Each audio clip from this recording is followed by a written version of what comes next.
Trinamool BJP নিয়ে আমাদের অবস্থান স্পষ্ট। রাজ্য তৃণমূল, কেন্দ্র বিজেপি, এই দুই রাজনৈতিক দল জনবিরোধী অবস্থান নিয়ে চলে দাবি বিষ্ণুপুর লোকসভা কেন্দ্রের সিপিআইএম প্রার্থী শীতল চন্দ্র কৈবর্তের। শনিবার বরজোড়া এলাকার সীতারামপুর, রামকৃষ্ণপল্লী, বারিশালপাড়া, পল্লীশ্রী কলোনিতে নির্বাচনী প্রচারে অংশ নিয়ে এক পথসভায় বক্তব্য রাখতে গিয়ে তিনি কথা বলেন।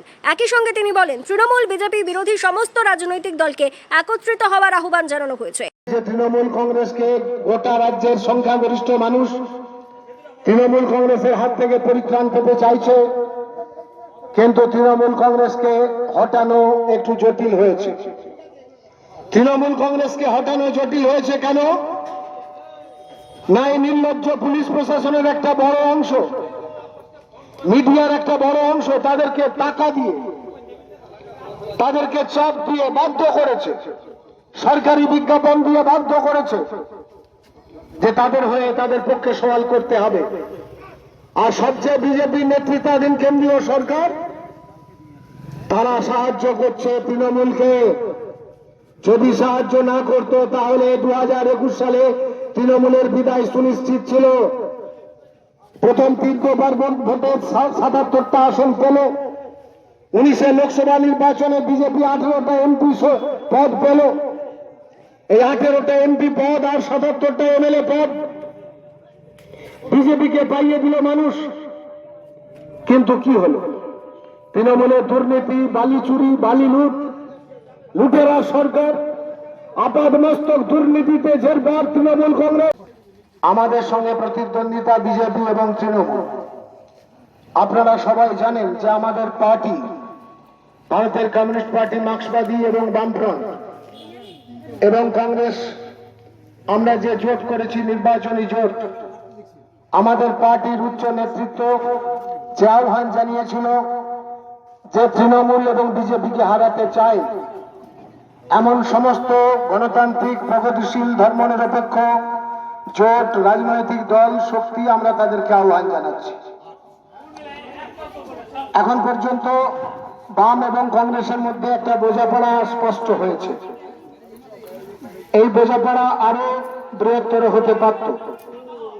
যাই হোক, আমরা এই বোঝাপড়া নিয়েই তৃণমূল এবং বিজেপির বিরুদ্ধে আমাদের যে স্পষ্ট অবস্থান তা আমরা মানুষের কাছে পৌঁছে দেওয়ার চেষ্টা করছি।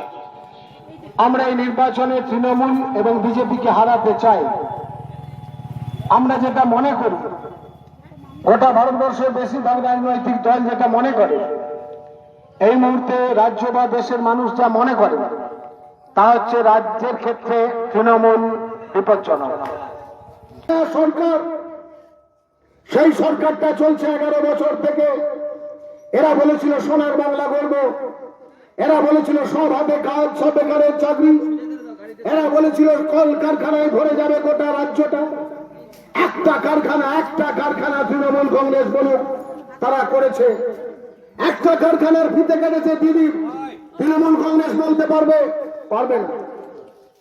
আর এদের বিরুদ্ধে ইডি, সিবিআই তদন্ত হচ্ছে। এই যে আমাদের কমরেডরা স্লোগান দিচ্ছিলেন, বালি মাফিয়া ভাইপোকে গ্রেফতার করা হচ্ছে না কেন? নরেন্দ্র মোদী জবাব দাও। আমরা এই কথা বলছি কেন? আমরা সবাই জানি ED, CBI, NIA, income tax, এগুলোকে নিয়ন্ত্রণ করছে প্রধানমন্ত্রীর দপ্তর।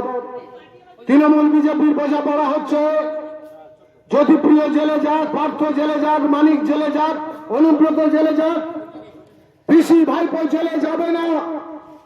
এখানে যারা বিজেপি করছেন তারা জেনে রাখুন, পিসি ভাইপো জেলে যাবে না। নির্বাচন আর 6 দিন পরে নির্বাচন শুরু হয়ে যাচ্ছে। পিসি ভাইপো জেলে গেলে পশ্চিমবঙ্গবাসী আনন্দ পেত, তারা ন্যায়ের পথে হাঁটতে পারতেন। কিন্তু পিসি ভাইপো জেলে যাবেন না, এটা মোদী আর পিসি ভাইপোর বোঝাপড়া। এদিন বছর শেষের দিনটিতে তীব্র তাপপ্রবাহ উপেক্ষা করে ওই এলাকার অসংখ্য মানুষ শীতল চন্দ্র কৈবর্তের প্রচার কর্মসূচিতে যোগ দিয়েছিলেন। একই সঙ্গে সম্মিলিত এলাকাবাসী লাল ঝান্ডাকে আরও বেশি শক্তিশালী করার শপথ নিয়েছেন বলে সিপিআইএম সূত্রে দাবি করা হয়েছে। এদিনের কর্মসূচিতে সিপিআইএম প্রার্থী শীতল চন্দ্র কৈবর্ত ছাড়াও উপস্থিত ছিলেন দলের বাঁকুড়া জেলা কমিটির সদস্য যদুনাথ রায়, প্রাক্তন বিধায়ক সুজিত চক্রবর্তী, দলের বরজোড়া এরিয়া কমিটির সম্পাদক সুজয় চৌধুরী, শিক্ষক নেতা প্রশান্ত কুমার ভুই প্রমুখ। ব্যুরো রিপোর্ট, দক্ষিণ বাঁকুড়া দর্পণ, বড়জোড়া।